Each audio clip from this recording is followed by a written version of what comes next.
नमस्कार दोस्तों स्टार्ट करेंगे आज की आंसर राइटिंग। तो डेट है आज की 28 जैन 2021 और आज हम 27 और 28 जैन दोनों के हम जो भी हमारी डेली आंसर राइटिंग थी उनको हम डिस्कस करेंगे। तो लास्ट टाइम हमने पॉलिटी का टॉपिक कवर किया था, उसके अंदर में हमने कुछ क्वेश्चन देखे थे। अब नेक्स्ट टाइम लास्ट वीडियो के अंदर मैंने आपको बोला था कि अब हम इथिक्स स्टार्ट करेंगे और 30 डेज़ तक इथिक्स को कवर करेंगे। तो इसके लिए मैंने कुछ स्पेशल अरेंजमेंट की हुई है, किस तरीके से इसके अंदर में क्वेश्चन वगैरह कवर किए जाएंगे। एक तो बेसिक फॉर्मेट के अंदर में हमने पहले भी क्वेश्चन कवर किए हुए हैं, जिसके अंदर में हम डेली बेसिस के ऊपर में क्वेश्चन कवर करते हैं, लेकिन वो हमारे क्वेश्चन इनफ नहीं होते एक पर्टिकुलर टॉपिक के लिए। तो अब से जो भी टॉपिक हम डिस्कस करेंगे उसके ऊपर में और एक्स्ट्रा आपको क्वेश्चन मिला करेंगे। जैसे इथिक्स के पेपर के लिए आपको अराउंड अबाउट 200 से 250 के करीब में क्वेश्चन आंसर आपको देखने को मिलेंगे। तो वो मैं आपको लिंक प्रोवाइड करवाऊंगा। हम तो वैसे वन क्वेश्चन डिस्कस करेंगे, लेकिन उसी टॉपिक के ऊपर में आपको और ज़्यादा भी क्वेश्चन देखने को मिलेंगे। तो इससे आपका इथिक्स कॉम्प्रिहेंसिव तरीके से प्रिपेयर हो जाएगा। आप उन क्वेश्चन को भी देख सकते हो। कुछ क्वेश्चन हम डिस्कस करेंगे, कुछ क्वेश्चन आपके लिए होमवर्क टाइप में आप रख लोगे, उनके क्वेश्चन भी मिलेंगे, आंसर भी मिलेंगे। और 200-250 अगर एक पेपर के आपको क्वेश्चन आंसर मिल रहे हैं तो उससे आपका काम बन जाएगा। फिर आपको ज़्यादा टेंशन लेने की आवश्यकता नहीं, फिर एक टेस्ट सीरीज़ लगाओ और आपका काम बन गया। तो इसको देखते हैं किस तरीके से इसका फॉर्मेट होगा। सबसे पहले पेपर 4 हम डिस्कस करेंगे 30 डेज़। तो 30 डेज़ के अंदर में तो हम तो सिर्फ 30 क्वेश्चन कवर कर पाएंगे, लेकिन उससे ऊपर भी आपको 200 के करीब में टॉपिक वाइज अलग अलग तरीके से सेग्रीगेटेड क्वेश्चन आंसर मिलेंगे।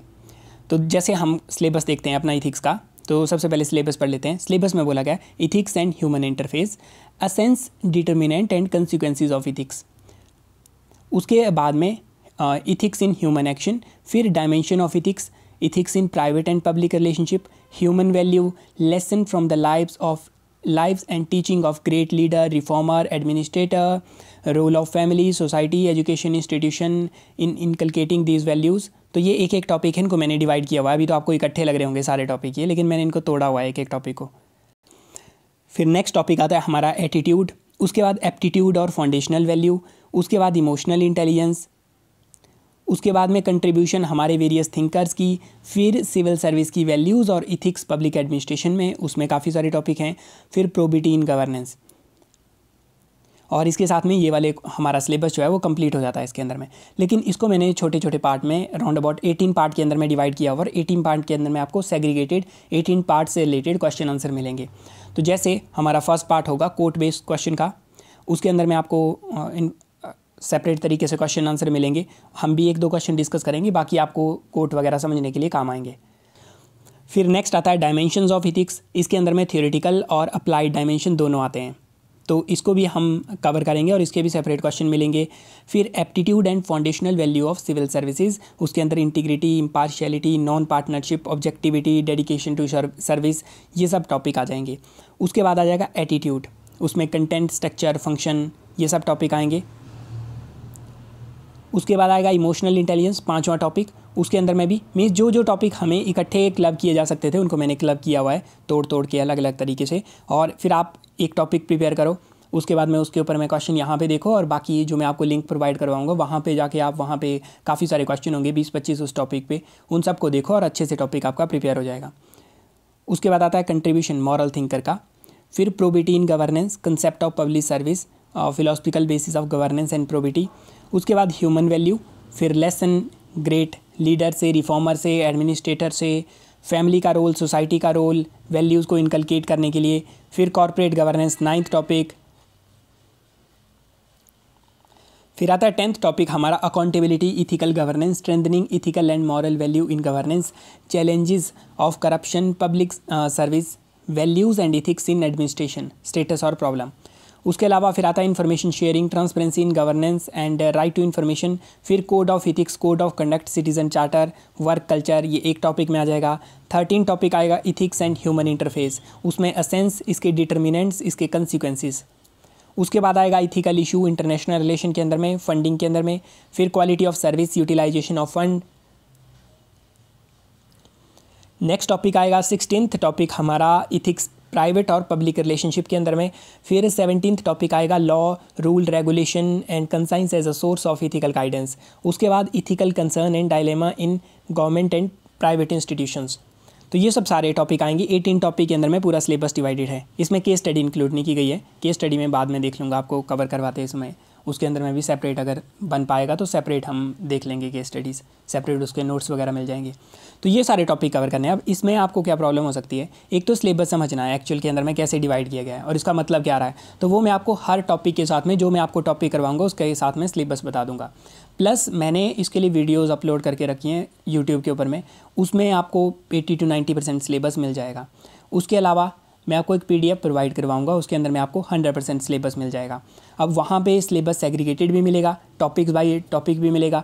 तो आपको क्या करना है, इथिक्स क्या मतलब क्या स्ट्रैटेजी होता है, इथिक्स के अंदर में आप नोट्स में ये कोशिश मत करो कि नोट्स से आपके क्वेश्चन सॉल्व हो जाएंगे।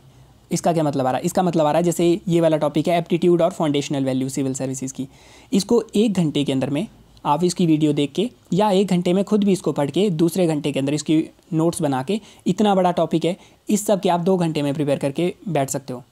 अब जो आपने 2 घंटे प्रिपेयर किया उसको बार बार रिवाइज़ करो, बार बार रिवाइज़ करो, फिर उसको थोड़ा सा आपको स्ट्रेच करके अप्लाई करके क्वेश्चन सॉल्व करने पड़ेंगे।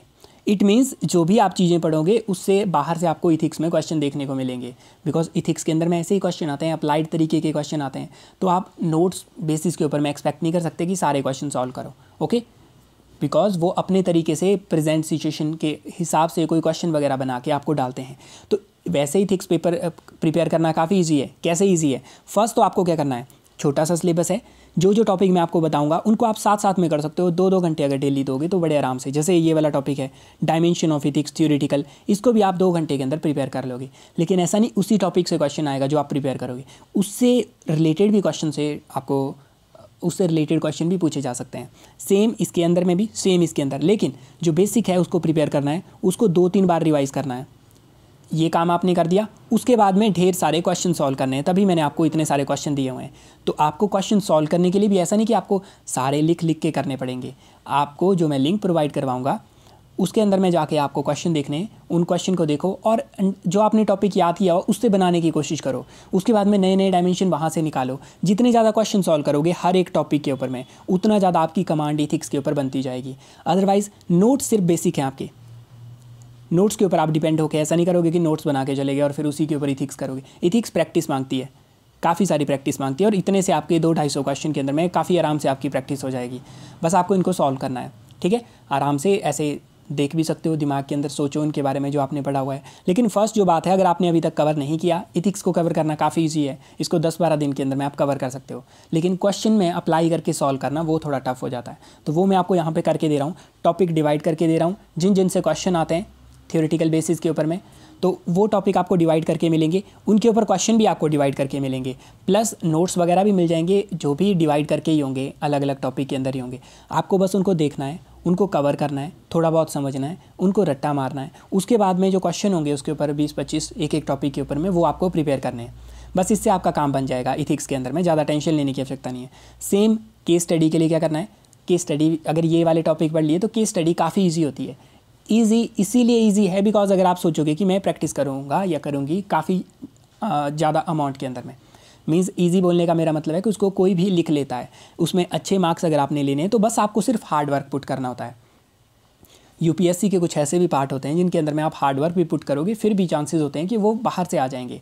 जैसे पेपर 2, पेपर 3, कितना भी हार्ड वर्क कर लो कुछ क्वेश्चन बाहर से आएंगे ही आएंगे। इथिक्स के अंदर ऐसा नहीं होता, अगर आप प्रैक्टिस अच्छे से करोगे तो आप किसी भी क्वेश्चन को लिख सकते हो।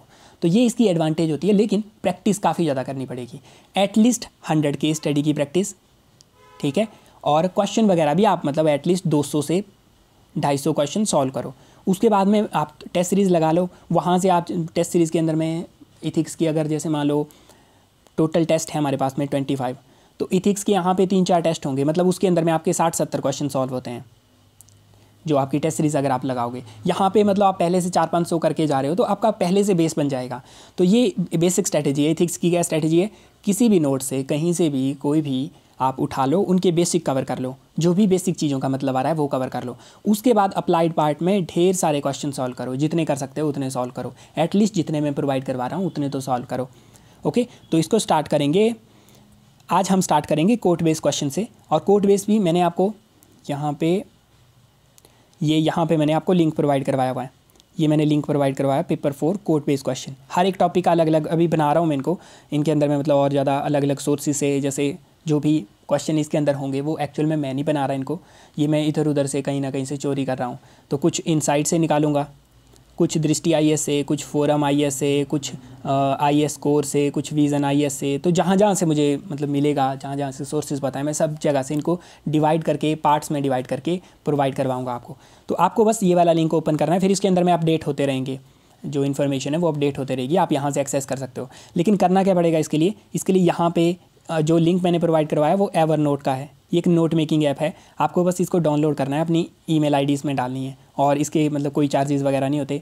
ले सकते हो आप प्रीमियम में लेना हो, लेकिन उसकी आवश्यकता नहीं है। आप इसको फ्री के अंदर में डाउनलोड करके सिर्फ इसमें ईमेल आईडी डालोगे और ये वाले नोट आप एक्सेस कर पाओगे वहाँ से। फिर उसके बाद में इसके अंदर में क्वेश्चन होंगे, अभी आई थिंक 20 के करीब में क्वेश्चन होंगे इसमें और ज़्यादा ऐड होंगे क्वेश्चन, कोट बेस्ड क्वेश्चन और ज़्यादा मैं ऐड करवाऊंगा इसके अंदर में। उसके बाद फिर अलग अलग टॉपिक आपको मिलते रहेंगे इसी तरीके से, तो उनको आप देख सकते हो। ये टेलीग्राम चैनल के अंदर आ रहा है, और ये वाली हमारी PPTs हैं इसकी। और इसी तरीके से मैं पॉलिटी की भी कोशिश करूँगा। हमने क्वेश्चन देखे हैं अराउंड अबाउट 40 क्वेश्चन देखे होंगे हमने, लेकिन उसके भी मैं कोशिश करूँगा आपको कि आपको 200-250 क्वेश्चन अलग अलग सेग्रीगेटेड टॉपिक वाइज डिवाइड करके दे दूँ। तो उसके लिए थोड़ा टाइम लगेगा, लेकिन आपको एटलीस्ट पहले इसको तो कवर कर लो। प्रीलिम्स से पहले हम काफ़ी सारे सेग्रीगेशन के अंदर में इस टाइप के क्वेश्चन आपको प्रोवाइड करवा देंगे, तो इसको देख लो। अब अगर कोर्ट बेस्ड क्वेश्चन की बात करेंगे, सबसे पहली बात इथिक्स में आपको ये चीज़ ध्यान रखनी है कि आपके पास में पावर्स हैं, क्या आपके पास में लूज एंड्स हैं। तो पावर्स में सबसे पहले क्या पावर आती है आपके पास में? पावर के अंदर में ये पावर आती है कि 6 क्वेश्चन होंगे थ्योरेटिकल, 6 क्वेश्चन होंगे केस स्टडी वाले, जर्नल ट्रेंड है ये। 6 क्वेश्चन को डिवाइड किया गया होता है 12 क्वेश्चन में, या 15 भी हो सकते हैं ये, मतलब इनको एक क्वेश्चन के एक पार्ट भी हो सकता है, एक क्वेश्चन के 2 पार्ट भी हो सकते हैं, 3 भी हो सकते हैं। इसका मतलब ये आ रहा है, एक तो आपको ज़्यादा नंबर ऑफ़ क्वेश्चन आ जाते हैं, तो ये एक लूज एंड है, मतलब एक नेगेटिव चीज़ आ रही है आपके लिए कि ज़्यादा नंबर ऑफ़ क्वेश्चन है, तो आपको हर एक क्वेश्चन के अंदर में अलग अलग तरीके से सोचना पड़ता है। थिंकिंग की एक प्रोसेस होती है, जब वो कोहेरेंस में चलती है तो आप काफ़ी इजीली कर सकते हो। जैसे मान लो आपको बोला गया कि 1 घंटे के अंदर में आपको सिर्फ अपना नाम लिखना है, तो एक कोहेरेंस है, आप कंप्लीट तरीके से अपना नाम लिखोगे, आपको सोचने की आवश्यकता नहीं है, तो आप काफ़ी सारे शब्द लिख पाओगे। लेकिन वहीं पर आपको क्वेश्चन लिखने के लिए बोला जाएगा, तो हर एक शब्द अलग अलग होता है। ब्रेन के अंदर में हर एक शब्द को लिखने के लिए अलग अलग प्रोसेसेस होती हैं। वैसे ही जब आप एक क्वेश्चन से स्विच करते हो दूसरे क्वेश्चन के ऊपर में, तो ब्रेन को स्विच करना पड़ता है एक टॉपिक से दूसरे टॉपिक के अंदर में, और इन्फॉर्मेशन लेके आनी पड़ती है आपके मेमोरी से उस पर्टिकुलर क्वेश्चन के लिए। तो जितने ज़्यादा आप स्विचिंग करोगे उतनी आपकी स्पीड कम होती जाएगी पेपर में। तो बेसिक मतलब ये आ रहा है कि एक तो पेपर लेंथी होता है एथिक्स का, ये नेगेटिव आ रहा है। पॉजिटिव ये आ रहा है कि अगर 6 क्वेश्चन को 12 में डिवाइड किया गया है या 15 में डिवाइड किया गया है, तो इनके मार्क्स भी कम कम होंगे। ठीक है, 7 मार्क्स, 10 मार्क्स, 5 मार्क्स, इस तरीके से मार्क्स भी कम होंगे। इसका मतलब है आपको इन्फॉर्मेशन भी कम लिखनी है।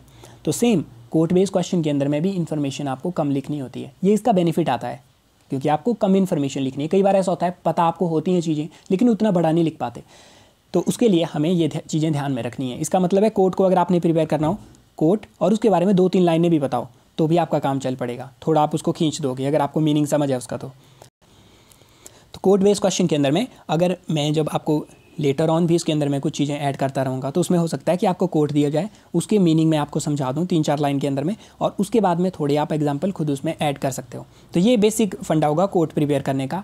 कोट्स हमारे हज़ारों में होंगे, लेकिन आप बेसिक पैटर्न के ऊपर में समझ के अगर 100 के करीब में कवर कर लेते हो तो उससे आपका काम चल पड़ेगा, आपको समझ आ जाएगा कि कैसे इनको सॉल्व किया जाता है। तो चलिए अब देखते हैं। सबसे पहला है हमारे पास में necessary for the triumph of evil is for good man to do nothing. ये भी हमारा कोट है। इसके आगे नाम किसी का भी जोड़ सकते हैं क्योंकि एक्चुअल में क्लैरिटी कम ही होती है किसने कौन सा कोट बोला, वो आगे पीछे घुमा के कुछ भी बोलते हैं, उससे कोई फ़र्क नहीं पड़ रहा हमें। दूसरी बात है, ये थोड़ा टिपिकल इसीलिए हो जाते हैं क्योंकि एक तो ग्रेट मैन के द्वारा बोले गए होते हैं और उनकी फ़िलॉसफी भी ग्रेट होती है, तो इनको समझने के लिए भी मतलब थोड़ा अंडरस्टैंडिंग होनी चाहिए उस लेवल पर। तो ज़्यादा से ज़्यादा कोट सॉल्व करो, उससे आपका काम बन जाएगा। तो जो मैं करवा रहा हूँ मतलब उतने तो एटलीस्ट कर लेना, 20-25 हैं उसके अंदर में भी, और उसमें ऐड करके मैं आपको ठीक ठाक नंबर पे कोट्स वगैरह करवा दूंगा। तो इसमें क्या बोला गया, अगर ईविल को जीतना है तो उसके लिए मतलब उसको ज़्यादा पावरफुल होने की आवश्यकता नहीं है। जो गुड मैन है, जो खुद को गुड मैन बोलते हैं, बस उनको कुछ नहीं करना है और ईविल खुद अपने आप जीत जाएगी।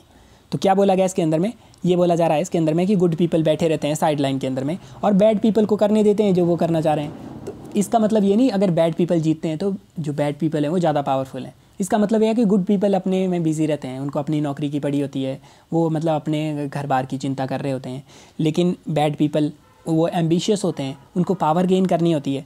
जैसे क्रिमिनलाइजेशन ऑफ पॉलिटिक्स की बात करते हैं, तो जो बैड पीपल होंगे, जिनकी इंटेंशन बैड होगी, वो तो पावर के प्रति अट्रैक्टेड होंगे और वो उसमें जी जान लगा के मेहनत करेंगे। और गुड पीपल कहीं पे बैठे होंगे आराम से और बोल रहे होंगे सब कर्मों का खेल है, क्या करना, सेटिस्फेक्शन रखो लाइफ के अंदर में, कुछ करने की आवश्यकता नहीं है। तो गुड पीपल आराम से बैठे रहते हैं और बैड पीपल काफ़ी तेज़ी से दौड़ते हैं अपने गोल की तरफ में, वो काफ़ी एम्बिशियस होते हैं अपने गोल की तरफ में। और जो गुड पीपल होते हैं, सो कॉल्ड गुड पीपल बोला जा सकता है यहाँ पे, मतलब गुड बैड आप डिसाइड नहीं कर सकते किस बेसिस के ऊपर होंगे। कई बार जो गुड पीपल होते हैं वो भी मतलब ऐसे लेज़ी पीपल होते हैं, ऐसा गुड वगैरह बोलने के लिए भी उतना बोला नहीं जा सकता किसी को। और बैड पीपल भी कई बार अच्छे काम करते हैं, लेकिन कोट को समझने के लिए बेसिक मतलब है ये काफ़ी तेज़ी से दौड़ते हैं ईविल पीपल, और जो गुड पीपल होते हैं वो साइड लाइन के अंदर बैठे रहते हैं और उससे वो जीत जाते हैं। जैसे जर्मन होलोकॉस्ट के अंदर में ज्यूज़ का होलोकॉस्ट किया गया 6 मिलियन के करीब में, 50-60 लाख के करीब में। अब इसका मतलब ये नहीं था कि जर्मनी के सारे लोग जिहादी थे और वो पागल थे, सुप्रीमिस्ट थे, ऐसा कुछ भी नहीं था। एक्चुअल के अंदर में कुछ बंच ऑफ पीपल इस तरीके की भावनाएं रखते हैं दूसरे लोगों के प्रति, और वो पीपल जब डोमिनेट करने लगते हैं किसी पर्टिकुलर सोसाइटी के अंदर में भी, जब उपद्रवी लोग जो होते हैं वो डोमिनेट करने लगते हैं, वो जो होते हैं वो दूसरे जो पीपल होते हैं वो उसके खिलाफ में आवाज़ नहीं उठाते। जैसे मिडल ईस्ट के अंदर में भी देखोगे, कहीं पे भी टेररिस्ट एक्टिविटीज़ हो रही हैं या कुछ भी, जब सिविल सोसाइटी आवाज़ नहीं उठाएगी तो कुछ लोग, एक मुट्ठी भर लोग जो हैं गन वगैरह उठा के वो ज़्यादा उत्पात मचाने की कोशिश करेंगे, बिकॉज बाकी जो हमारे गुड मैन हैं वो सारे चुप बैठे हुए हैं। ये आप रिलीजियस एक्सट्रीमिज़म के अंदर में भी ले सकते हो। रिलीजन के अंदर में भी ऐसा नहीं होता कि सभी लोग जिहादी होते हैं। रिलीजन के अंदर में भी हमारी एक छोटा सा तबका जो है ज़्यादा उसमें वोकल होता है, वो मतलब किसी को टॉलरेट नहीं करेंगे, दूसरे रिलीजन को टॉलरेट नहीं करेंगे। तो इस टाइप का मतलब एक छोटा सा तबका होता है, बाकी सब लोग अच्छे होते हैं। ये हर जगह अप्लाई होता है। जर्मनी होलोकॉस्ट के अंदर में भी हमारे काफ़ी सारे लोग अच्छे थे, और वैसे ही हमारे अदर एरिया के अंदर में भी काफ़ी सारे लोग अच्छे होते हैं। लेकिन जो हमारे नीचे वाला तबका है जो खुद को अच्छा बोलता है, वो तबका यहाँ पे चुप बैठा रहता है। जब क्रिमिनलाइजेशन ऑफ पॉलिटिक्स होती है तो ये वाला तबका चुपचाप बैठा रहता है, ये चुपचाप देखता रहता है इनको। क्लाइमेट चेंज के अंदर में भी हमारे पास में कुछ लोग हैं, उनकी ग्रीड ड्राइव कर रही है क्लाइमेट चेंज को, कि हमने ज़्यादा से ज़्यादा कोल, पेट्रोलियम, इनको सबसे ज़्यादा काम करेंगे, वेस्टर्न घाट को उजाड़ देंगे, ईस्टर्न घाट को उजाड़ देंगे, हिमालय को उजाड़ देंगे। तो कुछ लोगों की ग्रीड आगे जा रही है, लेकिन बाकी लोग तो बेले बैठे हुए हैं, उनको भी तो कुछ करना चाहिए। सेम तरीके से रैगिंग होती है कॉलेज के अंदर में, तो कुछ लोग करते हैं लेकिन बाकी लोग सिर्फ चुप बैठते देखते रहते हैं, तो उससे वो चला रहता है। ओके, तो इस टाइप के एग्जाम्पल आपको डे टू डे लाइफ से देने हैं, बस एग्जाम्पल ज़्यादा इंपॉर्टेंट है इसमें, और एग्जाम्पल भी मल्टी डायमेंशन के अंदर दोगे तो काफ़ी अच्छा रहेगा और कोड बेस्ड क्वेश्चन आपके ईजिली सॉल्व हो जाएंगे। फिर आता है सेकंड हमारा question, an eye for an eye only ends up making the world blind. ये गांधी जी का कोट है कि आंख के बदले आंख, टिट फॉर टैट, ना टिट फॉर टैट, मतलब वो जो होता है अगर टिट फॉर टैट खेलोगे तो वो पूरे वर्ल्ड को ब्लाइंड बना देगा। अब कोट्स जो भी होते हैं जिसके अंदर में आपको मॉरलिटी दी गई होती है, उनके अंदर में उनके 2 डायमेंशन होते हैं। मतलब इसके अंदर में भी हमें तो सिर्फ ये लिखना है कि टिट फॉर टैट नहीं करनी चाहिए, लेकिन एक्चुअल में ये हर चीज़ के लिए ट्रू नहीं होता। कोई भी चीज़ जब बोली जाती है तो वो एक कंटेक्स्ट स्पेसिफिक होती है, तो हर चीज़ के लिए नहीं बोला जा सकता कि कल को आप बोलेंगे कि हमें भी पाकिस्तान के साथ ऐसा नहीं करना चाहिए, कुछ भी वो हमारे सोल्जर को मार रहे हैं तो हमें भी मतलब ऐसे नहीं पागल हो जाना चाहिए, मित्र होना चाहिए, या नेबर्स को चेंज नहीं कर सकते। ये पॉलिटिकल रिटोरिक होते हैं, इनका रियलिटी से रिलेशन नहीं होता। तो इथिक्स या मॉरलिटी भी अलग अलग डायमेंशन के अंदर में, आपने पेपर में पढ़ा होगा इथिक्स इन पब्लिक लाइफ, फिर private life, ethics in international relation, corporate governance, क्योंकि इथिक्स इन सब चीज़ों के अनुसार अलग अलग हो जाती है। तो वैसे ही ये जो कोट होते हैं ये भी अलग अलग सिचुएशन के अनुसार अलग अलग हो सकते हैं। जब आप नेशनल सिक्योरिटी की बात करोगे तो आप आई निकालोगे ही निकालोगे आई के लिए, तो उसमें कोई बात नहीं है। तो हमें इसमें क्या बताना है, हमें बताना है कि आप ऐसा नहीं कर सकते कि आपको किसी से रिवेंज लेना है। तो रिवेंज सीकिंग जो बिहेवियर होता है कि दूसरे को भी इक्वल हार्म करें, उसने मुझे कुछ नुकसान पहुंचाया तो उसको भी पहुंचाएंगे। जैसे उसने मर्डर किया तो उसको कैपिटल पनिशमेंट, उसको डेथ पेनल्टी देंगे। अब मर्डर के बदले मर्डर, आँख के बदले आँख, इस टाइप का काम करोगे तो मतलब एक तरीके का सिविलाइज सोसाइटी नहीं बनती। उसमें आपको जब भी कोई सज़ा देनी होती है तो आप एक रिफॉर्मेटिव प्रोसेस से गुजारते हो पर्सन को कि वो रिफॉर्म हो जाए, ऐसा मतलब एक्सपेक्टेशन होती है लोगों की। अब रिसोर्सेज ना हो वो अलग बात है, लेकिन हमारी एक्सपेक्टेशन ऐसी होती है कि वो पर्सन जो है वो रिफॉर्म हो जाए। अब ना हो वो अलग बात है। तो कैपिटल पनिशमेंट इसीलिए कुछ लोगों के द्वारा उसको नकारा जाता है। अब इसका ये मतलब नहीं आ रहा वो गलत है, ये सिर्फ कोट है, हमें समझाना है। इसके दूसरे डायमेंशन भी होते हैं, उसकी हमें टेंशन नहीं लेनी।